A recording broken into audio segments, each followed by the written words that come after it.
Amados irmãos, hoje nós vamos para o estudo número 2. Tivemos domingo passado o início do estudo 1. Sexta-feira à noite tivemos a continuação e finalização do estudo 1. E hoje nós vamos trabalhar com o estudo 2. Família e temor a Deus. Atenção, mentira nunca se tornará verdade. Mentira nunca se tornará verdade. E aí, na página de número 9, assim diz no texto áureo: não sejas sábio aos teus próprios olhos, teme ao Senhor e aparta-te o quê? Do mal. Teme ao Senhor e aparta-te do mal. Quando você vira para a página de número 10, o texto ele vem completo, que é Provérbios capítulo 3, versículos 5 a 7. Vamos ler. Confia no Senhor de todo o teu coração. Não te estribes no teu próprio entendimento. Reconhece-o em todos os teus caminhos, e ele endireitará as tuas veredas. Aí vem um texto áureo. Não sejas sábio aos teus próprios olhos. Teme ao Senhor e aparta-te o quê? Do mal. Aparta-te do mal. Irmãos, essa manhã eu quero trabalhar com você numa questão muito delicada do nosso tempo. Chama-se relativismo. Você já ouviu falar sobre o relativismo? O relativismo é uma filosofia que hoje impera em razão de estarmos no pós-modernismo, né? A história é dividida em pré-história, aí vem Idade Antiga, Idade Média, Idade Moderna, Idade Contemporânea, e hoje nós vivemos no que os historiadores chamam de pós-modernismo. E o que é interessante é que, nesse exato momento histórico, a grande filosofia que guia cada uma das pessoas do nosso tempo se chama relativismo. Relativismo é, vamos ser francos, o que é verdade, para mim, para você pode ser o quê? Mentira. O que é verdade para um povo, para outro pode ser completamente inverdade. E se você parar e pensar, o que é verdade hoje, ontem foi mentira, e amanhã pode se tornar novamente mentira. Por quê? Porque nós vivemos num ciclo de busca eterna da verdade, de busca eterna de conceitos eternos, fatos imutáveis, fenômenos absolutamente que transcendem o tempo e o espaço. Mas, quando a gente olha para a nossa vida, a gente vê que o que hoje é, amanhã deixa de ser. E o que amanhã vem a ser, no futuro, de novo, deixará de ser.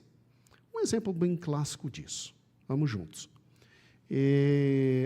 Você pode imaginar uma jovem de biquíni, consegue imaginar isso? Né? As mulheres imaginam de um jeito, os homens de outro. Né? Imagine se isso era possível no ano de 1900. Numa praia em Copacabana. Era possível uma menina estar de fio dental numa praia de Copacabana em 1900? Por quê? Porque o traje de pudor era um. Hoje o traje de pudor é completamente o quê? Outro. E por que assim, pastor? Porque os costumes são assim. As formas de existir são assim, o que era uma realidade num tempo não é em outro. Há uma brincadeira que professores de filosofia fazem. Eles escrevem o número 6. Você consegue imaginar o número 6? Ok. Imagine que você está de um lado do número 6 e a pessoa que está do seu lado está do outro lado do número 6. O que é 6 para você, para o outro é que número? Entendeu? E aí, com essa brincadeirazinha, os professores de filosofia dizem, veja, a verdade é somente aquilo que eu vejo num momento instantâneo da minha vida.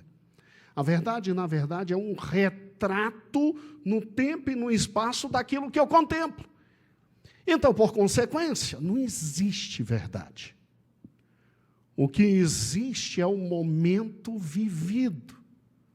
E a cada momento vivido, uma verdade.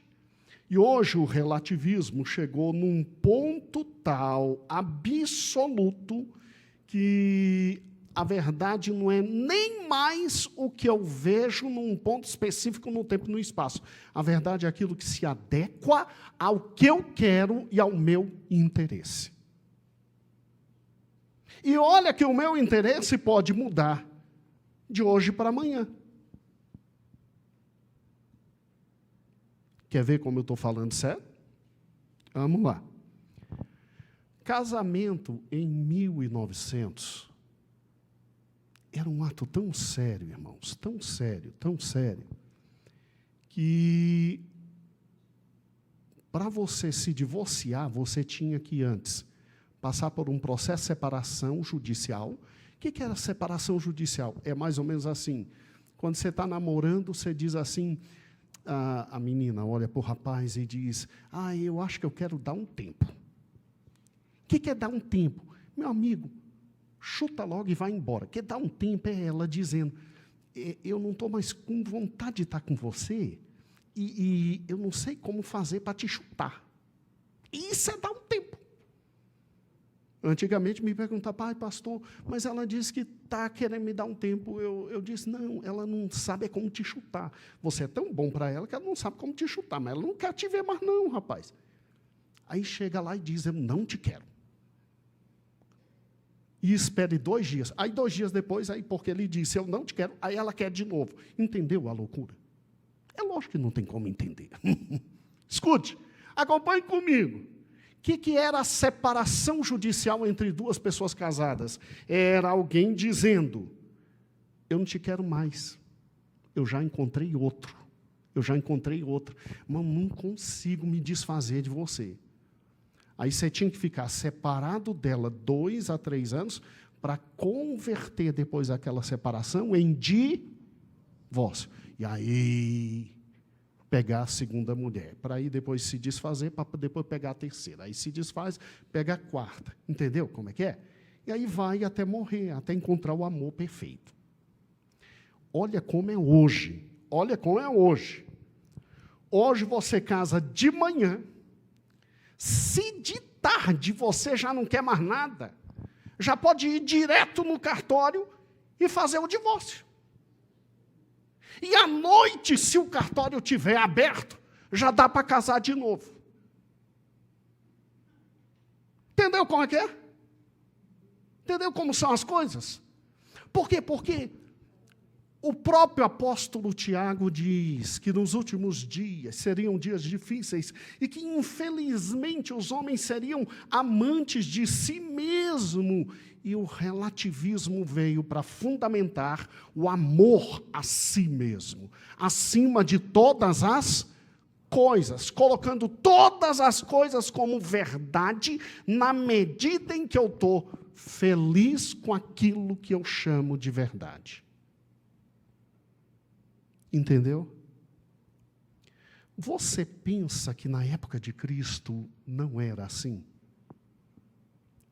A época de Cristo, irmãos, a coisa era muito mais difícil. Na época de Cristo, você tinha antes de Cristo nascer, toda a filosofia grega dominando o mundo conhecido, porque Alexandre o Grande tinha sido o grande dominador da época. Tá? Em cumprimento à profecia de Daniel. Alexandre o Grande era o grande dominador. E onde Alexandre o Grande chegava, Alexandre o Grande levava o helenismo. O que é o helenismo? É você simplesmente colocar a filosofia grega, muito obrigado, meu amor, helênica, para que todos pudessem usufruir da filosofia helênica ou grega. E, gente, você tinha no meio dos gregos pensamento para tudo que é lado. Só de escolas filosóficas gregas me vem à mente agora 9 escolas que, ao definir o mesmo fato, definia de forma diferente. E qual era o problema? O problema era, e sempre foi, quando Cristo veio, e Cristo nasceu, Cristo veio exatamente para acabar com todo pensamento absolutamente incorreto sobre a vida, sobre o entendimento da existência. E aí, por isso que ele, em João, ele diz: eu sou o caminho, eu sou a vida, mas eu sou o quê? A verdade. A verdade. Os filósofos gregos, quando falavam de verdade, eles tinham simplesmente 9 escolas possíveis para pensar sobre a verdade. 9 escolas possíveis para pensar sobre a verdade. Vou falar só de uma. Por exemplo, o platonismo, vindo de Platão. Eles diziam que tudo que era físico era mentira, era uma falsificação da verdadeira verdade que estava no mundo além físico, ou seja, no mundo espiritual, no mundo pós-físico. Então, tudo aqui era extremamente maligno, extremamente pervertido, extremamente caído. Por quê? Porque, segundo o platonismo, Deus existe em esfera inacessível. E abaixo de Deus você tem os demiurgos, que são semideuses que Deus criou, em razão de se relacionar sexualmente com humanas. Então, Deus vinha, tinha relações sexuais com humanas e criava seres semidivinos, demiurgos, que estavam entre os humanos e o próprio Deus. E aí, o que acontece? Tudo que é divino é esplêndido, é maravilhoso, é fantástico, é extraordinário, é único, a realidade é a realidade divina. Tudo que é humano é absolutamente mal, maligno, maléfico. E aí, ó a consequência disso. Ó a consequência disso. A consequência é, quando você dizia que Cristo era Deus que se tornou homem, grego nenhum acreditava nisso. Por quê? Porque como é que o divino pode se misturar com o que há de pior, que é o humano? E aí, João, Paulo, todos os apóstolos tinham que escrever, dizendo: olha, quem nega que Jesus Cristo veio em carne, este é do diabo.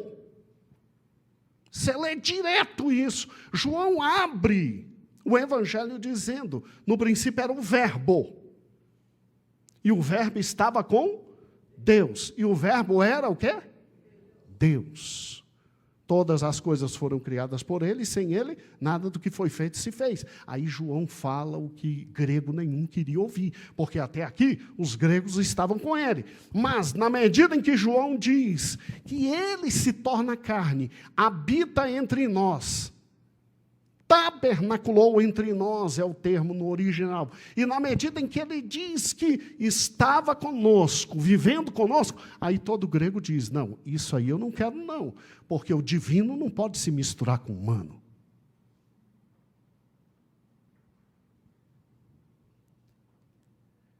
Então, olha que interessante.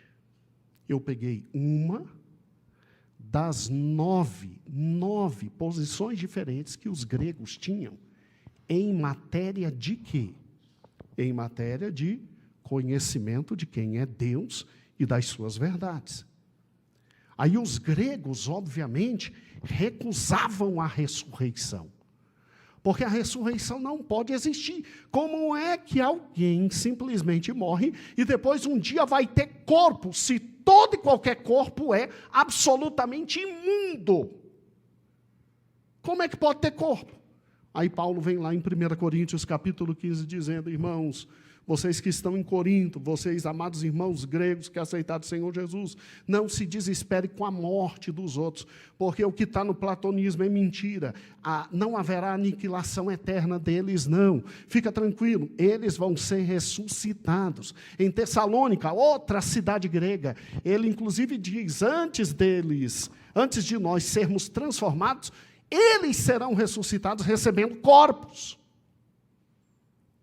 Você entendeu?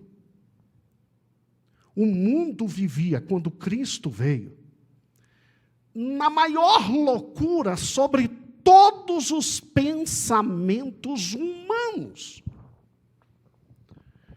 Quando Paulo diz em Gálatas que Cristo vem, Gálatas 4:4, na primazia dos tempos, na plenitude dos tempos, era também nesse significado em que todas as ideias possíveis, sobre tudo, ali estavam existindo. Tanto é que hoje, se você quer simplesmente viver sabendo da verdade, pode ficar tranquilo, nada há de novo debaixo do sol. Todas as mentiras que surgem hoje são mentiras da época de Cristo, com roupagem nova.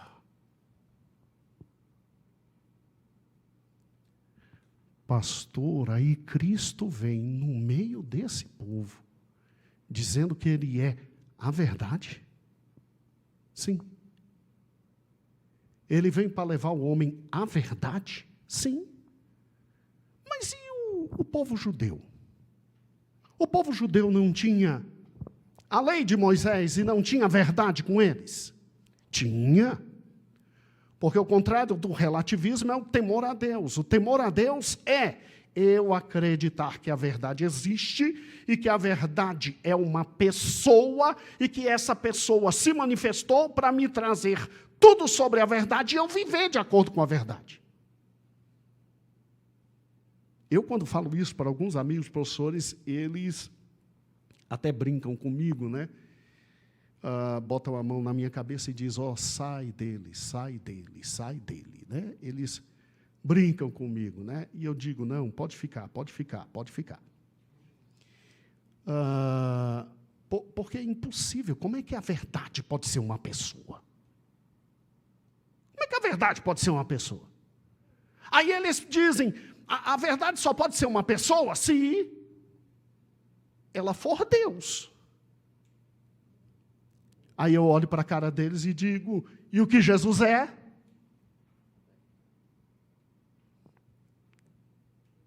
O que Jesus é? Mas pastor, precisava Jesus vir para trazer a verdade? Se eles tinham toda a lei, e o próprio Cristo diz que a lei é justa, boa. Se a lei é justa e boa, ela é a verdade também. Foi dada por Deus, a lei de Moisés e todos os profetas, eles tinham tudo para viver de acordo com a verdade. É? Você sabe quem nós somos? Nós somos esse tipo de ser. Agora vamos sair do mundo dos gentios e vamos para o mundo judaico do primeiro tempo. E olha que eu nem falei das filosofias mesopotâmicas, ou seja, as filosofias sumérias que ainda existiam, as filosofias hinduístas que existiam, as filosofias egípcias que existiam. Eu falei só de um grupo, de um pequeno assunto da filosofia que dominava, que era a grega, mas ainda tinha outras dominando, sabe, Nascimento, uma loucura. No meio do povo de Deus, que tinha a palavra de Deus, irmãos. Olha que loucura. Você tinha os grupos dentro da igreja. Como assim, pastor? Grupo de adolescentes, crianças, jovens? Não. Era grupo literalmente filosófico, doutrinário. Por exemplo, você tinha os fariseus. Os fariseus, um grupo fantástico que surgiu depois do retorno de Esdras, e que dizia, nós temos que cumprir a lei, cumprir a lei, cumprir a lei, cumprir a lei, e temos que viver de acordo com a lei, cumprir a lei, viver de acordo com a lei. E aí começaram a querer interpretar a lei, e os fariseus conseguiram, ó que fantástico, criar livros de interpretação da lei, daí a Mishnah, o Talmud, e passaram a crer muito mais nas interpretações que eles davam da lei do que da própria lei. Aí eles criavam costumes que tornavam a vida do povo horrível. Por isso que Jesus chega perto dos fariseus e diz assim, vocês são hipócritas, vocês falam que não vivem, vocês são sepulcros caiados, por fora bonita a sepultura, por dentro só osso. Vocês ficam colocando tradição nos outros, costume nos outros, que os outros não conseguem carregar. Vocês não fazem, o que é que eles fazem? Aí, do outro lado, veio os saduceus. Os saduceus eram um grupo menor, menos popular, mas que, ao contrário dos fariseus, não acreditavam completamente na palavra do Senhor. Então, eles não acreditavam em ressurreição, eles não acreditavam na imortalidade da alma. Tanto é que um dia chegaram perto de Cristo e disseram assim, Jesus, o indivíduo casou com a menina, aí ele morreu. Aí, pela lei do levirato, o irmão dele tem que assumir a esposa dos outros. Entendeu? Aí morreu. Aí o outro irmão tem que assumir a esposa. Aí morreu. O outro irmão tem que assumir a esposa. Um dia chegaram perto de mim e disseram, pastor, mas coitada dessa mulher, olha que coisa horrível, passar pela mão de tantos homens. Eu disse, olha, a mulher depois que era casada no Velho Testamento, se ela fosse abandonada, ela só tinha uma forma de viver, a prostituição. Então, na medida em que, mero exemplo, hein? Se vivêssemos hoje, na época do levirato, se eu morresse, Lutero teria que assumir a Dinha. Lutero morrendo, Jesuá teria que assumir a Dinha. Agora, para que isso? Para ela ser protegida, para não faltar comida, pão, água, alimento, tudo feito para proteger. E por que na mesma família? Porque, irmãos, melhor um mal conhecido que um mal desconhecido, não é verdade? Não fica mais fácil?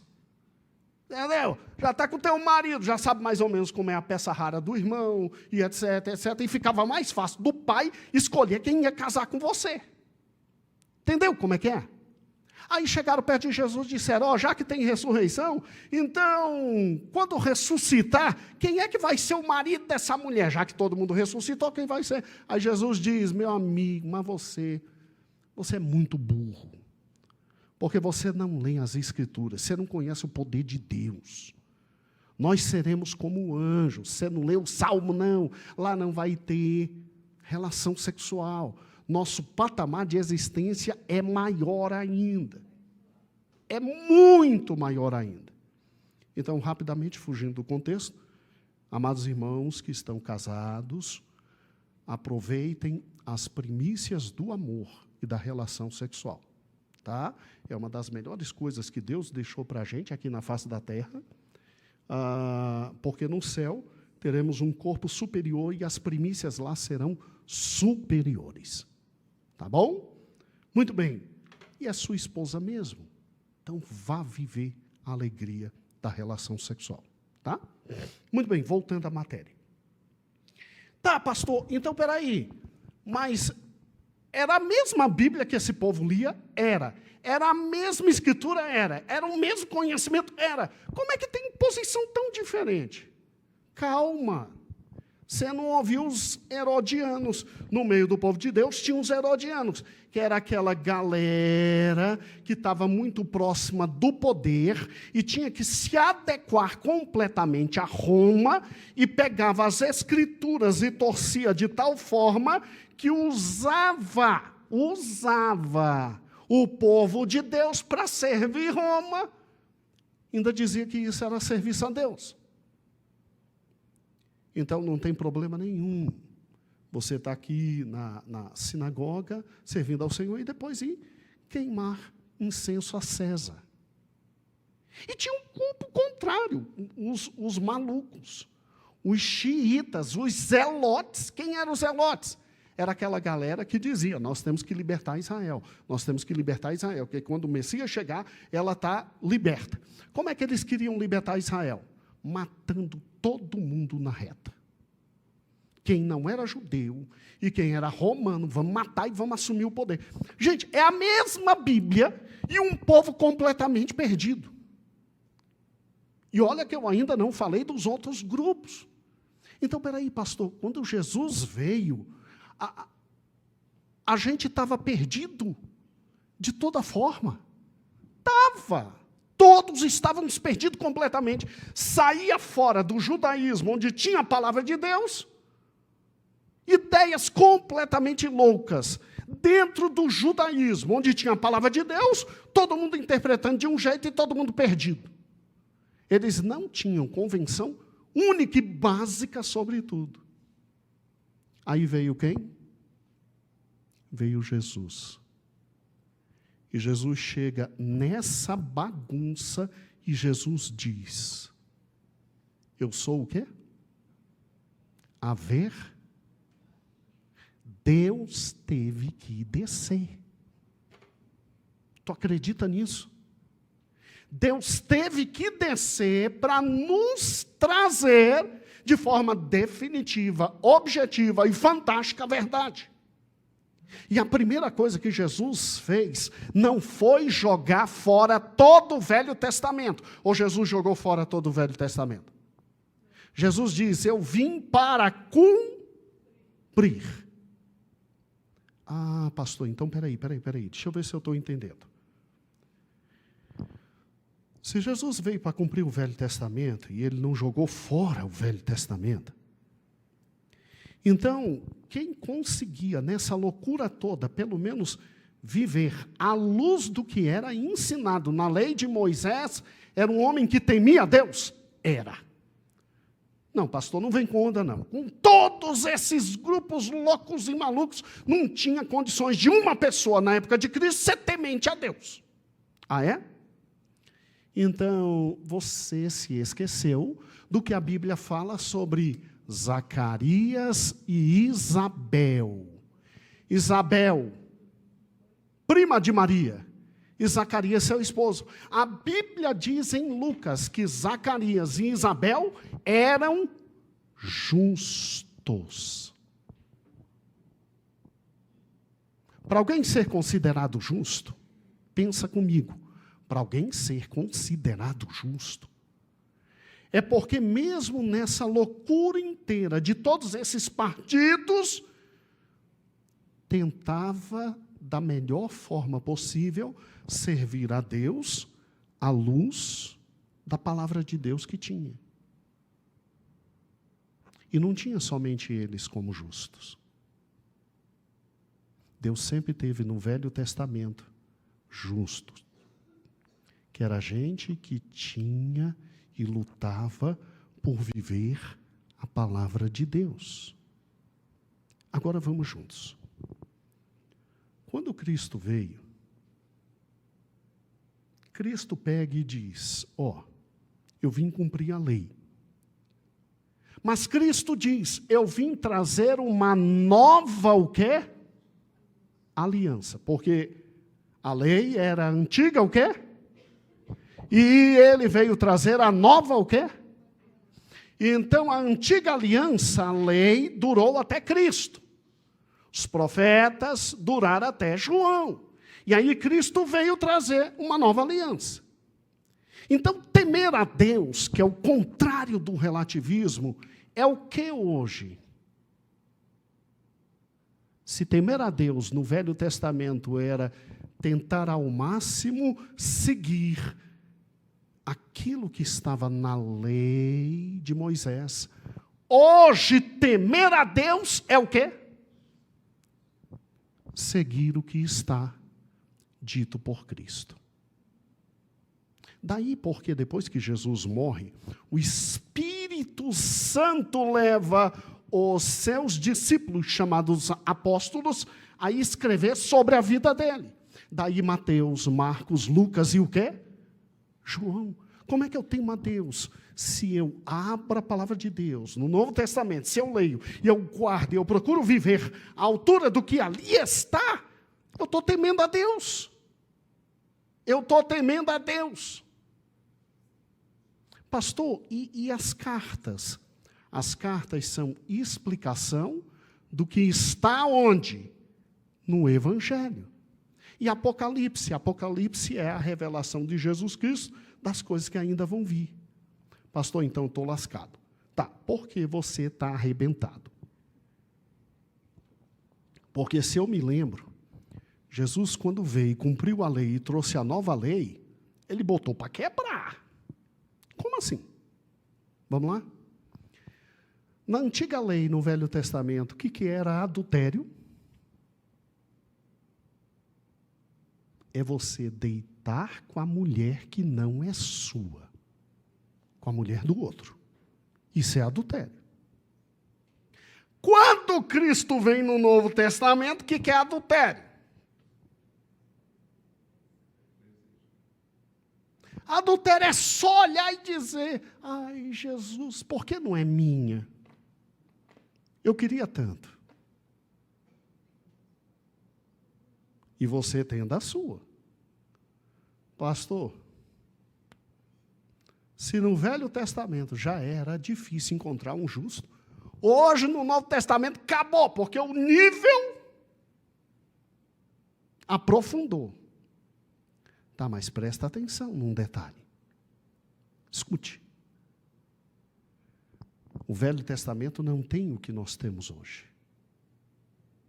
Sim, Jesus trouxe uma nova lei com maior responsabilidade. Mas ele, além de descer e trazer para nós a verdade, ele colocou dentro de cada um de nós quem? O Espírito da verdade, chamada Espírito Santo. Gente, que privilégio aceitar Jesus como Salvador. Gente, que privilégio aceitar Jesus como Salvador, porque quando eu e você simplesmente levantamos a mão e falamos, Senhor, Senhor, Senhor, eu reconheço que eu sou pecador e eu quero te aceitar como Salvador, a gente faz isso com medo do inferno. A gente faz isso porque sabe que está indo para o inferno. E sabe que se aceitar vai para o céu. A gente até quando aceita Jesus, a gente muitas vezes nem sente nada. Mas graças a Deus, não é sentimento, é fé. É crer no que Ele falou. Senhor, eu coloco minha vida nas tuas mãos. E mal sabe que entra dentro de você o Espírito Santo, que te abre a visão para ver tudo diferente e te guiar no caminho da verdade. Se a exigência é maior, a graça de Deus é maior para que possamos viver no temor a Deus. Pegue, por gentileza, na página 11. Pegue na página 11. Vamos juntos. Pegue na página 11.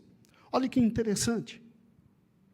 Lá na página 11 tem um quadro em destaque. Não tem? Olha que interessante. Na página 11 tem um quadro em destaque.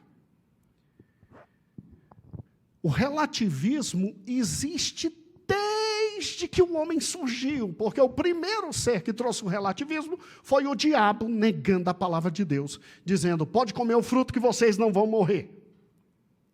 E aí, desde essa época, Cristo tem que vir a nós nos dizendo a verdade. Vir a nós nos dizendo a verdade. Veio no Velho Testamento, por intermédio dos profetas, nos dizendo a verdade, por intermédio da lei. Depois ele mesmo desce, porque ele viu o que a gente estava fazendo com a verdade manifesta. Loucura, ele mesmo desce para botar tudo certinho. Tudo certinho. E aí, olha que interessante. Veja que crescente maravilhoso. Primeiro, todo mundo achou, né? O temor a Deus era a vida de espiritualidade desenvolvida por aqueles que, conhecendo a lei mosaica, viam a necessidade de respeitar um legislador Deus. Então, até Cristo, quem é que temia Deus e Deus o chamava de justo? Aqueles que procuravam viver de acordo com os mandamentos da lei. Continue. Após, com a manifestação e encarnação de Cristo, com sua obra salvífica e redentora, como consequência da justificação, eleição, redenção, santificação, o temor a Deus passa a ser a natural resposta a tão constrangedor amor manifesto. É resposta à graça imerecida. A gente olha e vê o que Cristo fez, a gente diz, não, eu tenho que estar perto dele. E aí, naturalmente, o Espírito Santo vai nos levando a viver uma vida de temor. Por fim, com a descida do Espírito Santo, o temor a Deus chega ao seu maior estágio. É a vida normal, cotidiana, corriqueira, ordinária, de quem tem o próprio Deus vivendo em si. Pastor, então, peraí. Quer dizer que, quando o relativismo diz para mim, você é livre, escolha a cor da sua camisa, porque um gosta de verde e outro gosta de branco. Ele está mentindo? Não, ele está falando a verdade. Costumes, usos, são absolutamente relativos. Cada povo tem um céu, cada pessoa tem a sua, e dentro da sua casa vale exatamente aquilo que você deseja em matéria de uso e costumes. Tanto é que tem gente que tem a casa pintada toda de preto. Sério? Porque quer fazer o contraste com a louça branca. Entendeu como é que é? Não, tem doido para tudo. E deixa o pobre coitado viver. Agora escute, não existe um relativismo no plano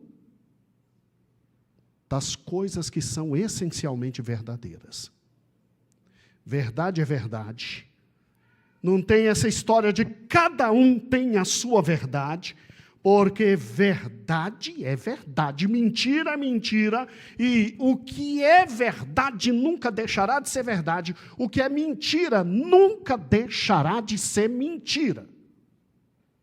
Aí no plano da existência, no plano das ideias, do que é correto, do que é bom, do que é verdadeiro, aí não. Aí o relativismo não vem a se meter conosco, por uma razão simples. Porque a verdade existe, ela se manifestou e ela trouxe a nós um caminho para andarmos. Por isso que o tema é: atenção, mentira nunca se tornará verdade. Por quê? Porque nós temos um caminho no tocante à existência a palmilhar, que é o caminho do temor a Deus. Pastor, como é que eu temo a Deus? Hoje, abre Mateus e diz, Senhor, fala comigo. Lê Marcos e diz, Senhor, fala comigo. Leia Lucas e diga, Senhor, fala comigo. Lê João e diz, Senhor, fala comigo. Aí o Senhor fala e te aperta e te arrebenta, e você diz, mas eu não quero. Aí 10 minutos depois você volta e se arrepende e diz, olha, mas tu queres. E pode ficar tranquilo, que o Espírito Santo é que vai te guiar à verdade. Então, quando você pega aqui na página 11, olha que interessante. Olha que interessante. Página 11. O temor a Deus é odiar o mal. Isso está em Provérbios 8 e 13. O autor sagrado somente se limita a dizer: temer a Deus é odiar o mal. Então eu tenho que ter duas coisas na minha cabeça. O mal não pode ser negado, e quem teme a Deus odeia o mal. Acabou. Pastor, quem é que pode me dizer o que é mal e o que é bom? Somente o único que tem, na sua essência, a bondade. Deus é quem? Deus é bom. Então, somente Ele pode me dizer o que é bom e o que é o quê?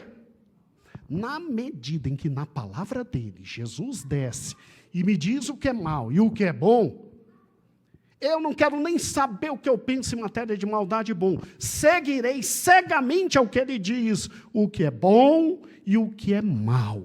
O que é bom e o que é mal. E eu viverei à luz do que ele me disser. Por gentileza, isso é tão radicalmente fundamental que eu preciso que você abra na página 11, 2.1. Lê comigo isso, porque isso é essencial. Lê comigo, por gentileza. 2.1. O mal não pode ser negado. Vivemos em um momento histórico muito perigoso, o relativismo, e esta ideia parte da crença de que não é possível estabelecer verdades eternas e acabadas. Óbvio, ele nega Cristo, né? Tudo que se constrói no momento histórico vivido, partindo-se das experiências momentâneas. Logo, todas as diferenças devem ser respeitadas. Não há conceitos eternos e acabados. O que é bom para um pode ser ruim para os outros. Vire a página. Assim, o mal não existe. O bem não existe. Bem e mal são visões próprias e pessoais que não podem ser impostas aos outros, pois variam no tempo e no espaço. No relativismo, não há julgamento. Deve-se conviver com as diferenças. As pessoas podem existir livremente.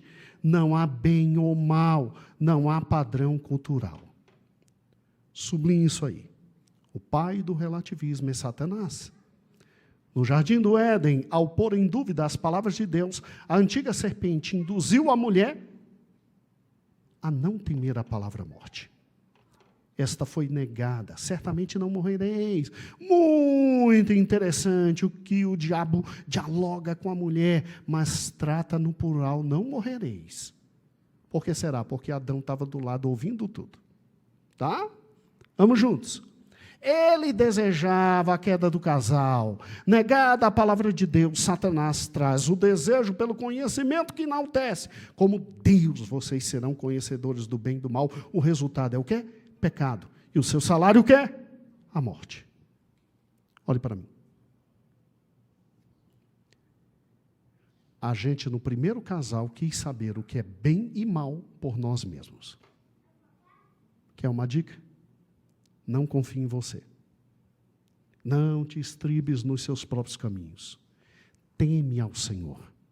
Ouve dele o que é bem e o que é mal. E vive à altura do que ele está te dizendo. Vamos lá. Olha que interessante. Continuando a leitura. Onde paramos? O relativismo é isso, negação de que a verdade exista. Induzimento ao conhecimento manchado pelo erro, lavando, inevitavelmente, a caminhos da morte. No Éden, Satanás chama o mal de bem e o bem de mal. Astúcia a mesma. Certamente não morrereis. Satanás leva a mulher a pecar, fazendo-a entender que a palavra morte não tinha um sentido eterno, universal e único. A mesma morte poderia ser relativizada. Certamente não morrereis naquele momento especial de sedução. É sempre assim. Jardim lindíssimo, conversa amigável. Se não fosse a mulher, tinha saído proteção do seu esposo. Fruto da árvore do bem e do mal, muito atraente, agradável aos olhos, desejável para dar conhecimento. Que mal realmente há? Certamente não morrereis. Isso é o relativismo. Viver o máximo do agora, pois a verdade é momentânea, histórica e fugaz. O que é certo hoje, amanhã mudou. O que hoje é proibido, amanhã nem tanto. O que hoje é mal, amanhã pode ser bom. Mas o que Deus diz sobre o relativismo? Isaías 5:20 diz: ai dos que chamam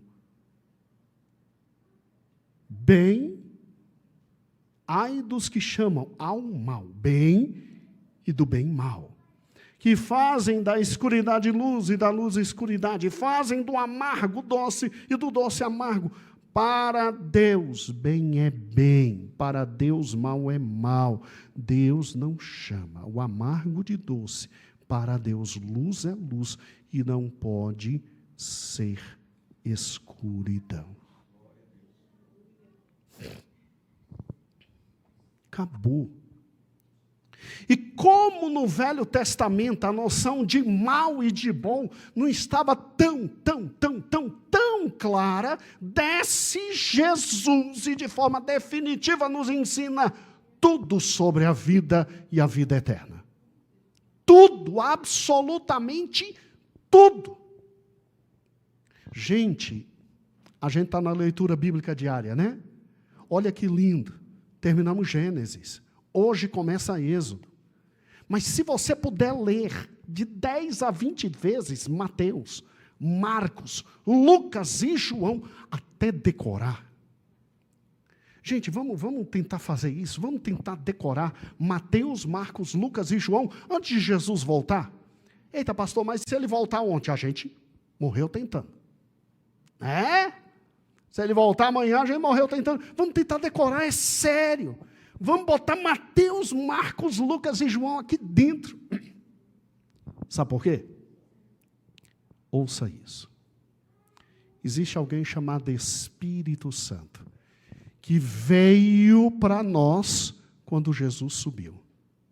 Jesus diz em João: o Espírito da verdade vos guiará em toda a o quê? E ele explica, lembrando a vós tudo o que eu disse. Luizinho, tem que ter matéria-prima para o Espírito Santo trabalhar. O Espírito Santo só vai me lembrar do que eu ouvi de Cristo. Onde é que eu escuto as palavras de Cristo? O que eu tenho que fazer na minha vida? Enfurnar aqui dentro o quê? O Evangelho. Mas enfurno o Evangelho. Boto o Evangelho aqui dentro. Enche o coração do Evangelho e o Espírito Santo vai te lembrar em todos os momentos sobre a verdade. Sério. Vou lhe dar um testemunho. Um grande comprador e vendedor de bovinos, ele tinha uma relação tão grande com o Espírito Santo que ele dizia assim: amado e doce Espírito Santo, eu sou sincero, eu sou dizimista. Então, eu te peço, me guia nos meus negócios, porque se eu comprar um boi ruim, vai trazer prejuízo. Me dá uma luz. Foi a primeira vez que ele falou, foi assim, me dá uma luz, o boi que eu tenho que comprar. Irmão, só pentecostal passa por isso, né? Tem coisa que é só nós. Ele ia comprar boi dos outros, não é brincadeira não, aparecia uma lâmpada em cima do boi que ele tinha que comprar. Ele via e ele comprava. Ele via e ele comprava. Ele via e ele comprava. Gente, o Espírito Santo chega a esse detalhe. Na internet tem um testemunho de um pastor gaúcho, bem gauchão mesmo, daqueles com um sotaque bem carregado. ele dando o testemunho, ele disse que ia entrar no avião, um desses aviões que explodiu e morreu todo mundo, indo para São Paulo, uma coisa assim. Ele disse que ia entrar no avião. Aí ele já estava lá embaixo, quando sobe a escada e entra no avião. O Espírito Santo falou para ele, sai. Ele saiu. Sério, ele estava na escada. Ele olhou para a aeromoça e disse, desculpe, que o Espírito Santo está me mandando sair. Ela olhou assim, óbvio, deve ter falado para os outros, né? Saiu. Quando ele chega na empresa, que a secretária dele vê ele chegando, quase que a secretária morre, porque ela estava chorando. Por quê? Porque o voo dele realmente caiu, explodiu, morreu todo mundo. E ela estava chorando, perdi meu patrão, perdi meu patrão. Quando viu ele, aí quase que ela é que morre. E ele dá esse testemunho. Gente, o Espírito Santo quer nos guiar em toda a verdade.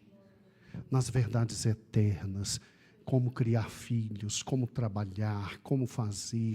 Ele quer nos transformar em homens perfeitos, à imagem de Jesus Cristo. Então, sim, a verdade existe. A verdade é Cristo. E não se preocupe. Ai, pastor, mas será que não faltou nenhum evangelho? Será que não sobrou alguma coisa? Será que a Bíblia não está errada? Não se preocupe. Creia na Bíblia que você tem. Leia o evangelho. Bote para dentro do teu coração, do teu filho, da tua esposa. Bote o evangelho e acabou.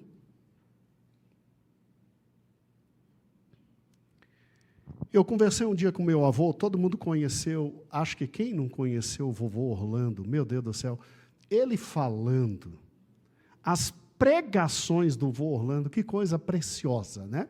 Que coisa preciosa. Eu, um dia conversando com ele, eu disse, vô, como é que o senhor fez para ficar tanto tempo casado com a avó? Ele disse, meu filho, lá em Pedro, ensina assim, vós, maridos, amai vossas esposas, tratando-as com carinho e dedicação, vendo nelas o vaso mais fraco. Então, toda vez que a sua avó ficava nervosa, eu dizia, tadinho, eu tenho que cuidar dela, é a parte mais fraca. E toda vez que ela, assim, estava enervada, não, deixa eu cuidar com amor, com carinho. Deixa eu fazer com ela o que fiz com a igreja, calma. É a parte mais fraca, né? Deixa eu cuidar direitinho. Então, esse versículo nunca saiu da minha cabeça e o Espírito Santo sempre trouxe. Agora, olha que interessante. Meu avô, um homem bíblico, inteligentíssimo. Minha avó, uma mulher que orava 1 hora pela família e lia a palavra de Deus 1 hora. Pessoas de Deus. Abriram igrejas no Paraná, né? E olha como é a vida. Meu avô sabia como viver junto. Meu avô tinha problemas sérios na área financeira. Ele não sabia administrar os recursos. Ele sempre falou isso com a gente. Então, o que ele fazia? Ele pegava, ganhava todo o dinheiro e entregava para a vovó. E a vovó é que pagava toda a conta, administrava, fazia tudinho. E ele tinha uma expressão muito interessante, que minha avó, uma mulher segura. Segura! Ele dizia assim, a Hilda senta na burra e ninguém tira. Era uma expressão do sul, né? Porque a burra era o local onde se botava o dinheiro antigamente. Ela sentava na burra, ninguém tira. Nem eu tiro. E gente, passar a vida inteira assim, quer dizer, era a parte mais fraca, mas meu avô sabia identificar nela aquilo que era ela melhor do que meu próprio avô. E meu avô entregava e confiava. Gente, nunca faltou nada para eles. Quando eu chegava, meus irmãos chegavam, que a gente dormia lá. Meu avô tinha um jeito fantástico de nos acordar. A gente tinha que acordar 8 horas. Aí, 15 para as 8, ele chegava, Gedeãozinho, daqui a 15 minutos eu venho te acordar. Aí, Gedeãozinho, daqui a 10 minutos eu venho te acordar. Gedeãozinho, daqui a 5 minutos eu venho te acordar. Aí, quando ele vinha te acordar a gente, aí ele, acorda que os filisteus vêm contra ti. Os filisteus vêm contra ti. Rapaz, não tinha como não acordar. Era fantástico. E a avó vinha revoltar. Como é que tu acorda eles assim? Ele rindo, feliz da vida. Coisa de vô com neto. Tem que se divertir com neto, né? E, gente, a gente sentava naquela mesa redonda, né, Izinha? Do apartamento, tinha tudo. Tinha a geleia, tinha o pão, tinha o leite, tinha o Toddy, tinha o presunto, tinha o apresuntado, tinha salame, eles são do Paraná, então sempre gostavam muito, né? E felizes, gente, nunca faltou nada. E foi assim até o final da vida. Aí minha mãe cuidou dos 2 até o Senhor recolher, né? E louvado seja o nome do Senhor. Então, gente, como é que meu avô ficou casado mais 50 anos? Um versículo bíblico. Um versículo bíblico. Gente, como é que minha avó conseguiu criar o meu tio e a minha mãe nos caminhos do Senhor? Embutindo neles versículo bíblico, orando por eles, embutindo e orando, embutindo e orando. Gente, volta lá na página de número 9. Vamos encerrar agora. Ai, pastor, mas não vai ler o resto, está tão interessante. Não, o resto é dever de casa. Leia todinho em casa. Anote, faça anotação. A revista é para isso, tá bom? Família e temor a Deus. Temor a Deus é o contrário absoluto do relativismo. Temor a Deus é crer que a verdade existe. A verdade é uma pessoa chamada Cristo, e nos deixou tudo para andar na verdade, que o Espírito Santo está em nós. Isso é temer a Deus. Atenção, mentira nunca se tornará o quê? Então, o que você tem que fazer com seus filhos? O que tem que fazer com teu marido? Com tua mulher? O que tem que fazer com o meu diáconozinho Lourinho? Não tem para onde. É verdade, é o resto da vida. Esse vai ser um dos melhores diáconos que eu vou ter. Ele, o filho do Jefferson, está crescendo uma garotada boa, gente. Boa. Bota esses meninos no caminho do Senhor, que a gente precisa muito desses meninos. Verdade é verdade, nunca se tornará mentira. E mentira, mentira, nunca será verdade.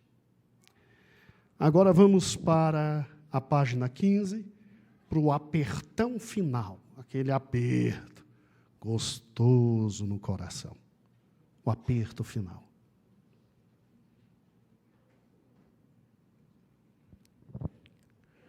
Um pequeno teste sobre temer a Deus. Responda só para você, e não em voz alta. Só para você. Já conversou com seus filhos, esposa, esposo, sobre o relativismo e os problemas que ele traz? Você crê que a verdade absoluta existe? Você crê que Cristo é a verdade absoluta? Você crê no Evangelho, que é a palavra de Cristo? Quanto do Evangelho, Mateus, Marcos, Lucas e João, você e sua família conhecem? Quanto do Evangelho já está no coração de vocês? Quanto do Evangelho vocês já vivem no dia a dia? O que vocês fazem quando uma nova filosofia surge e que contraria o Evangelho?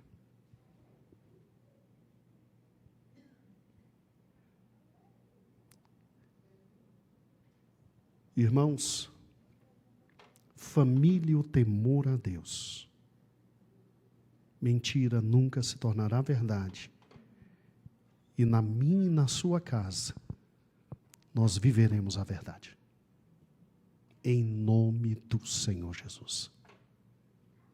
Então, Mateus, Marcos, Lucas e João, na veia,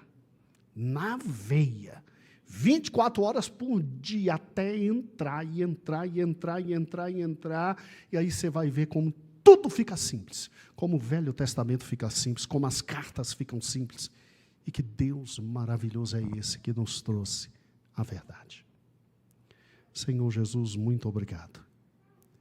Obrigado, Senhor, porque Tu és a verdade. Obrigado porque nós não estamos perdidos no escuro. Obrigado porque nós podemos ver. Obrigado porque nós podemos contemplar. Ó Deus de glória e misericórdia, nós queremos a nossa família com compromisso absoluto com a verdade. Senhor, nos nossos lares brilhará a verdade, ó Deus, porque verdade nunca se tornará mentira, mentira nunca será verdade, e nossos lares são teus. Obrigado pelo teu Espírito que habita em nós e nos guia em toda a verdade. Desde assuntos extremamente sérios, Deus, como decisões existenciais, até assuntos comezinhos, como a forma simples de viver. Oh Deus, obrigado. Como nós te amamos. Bendito seja o teu nome. Amém. Amém.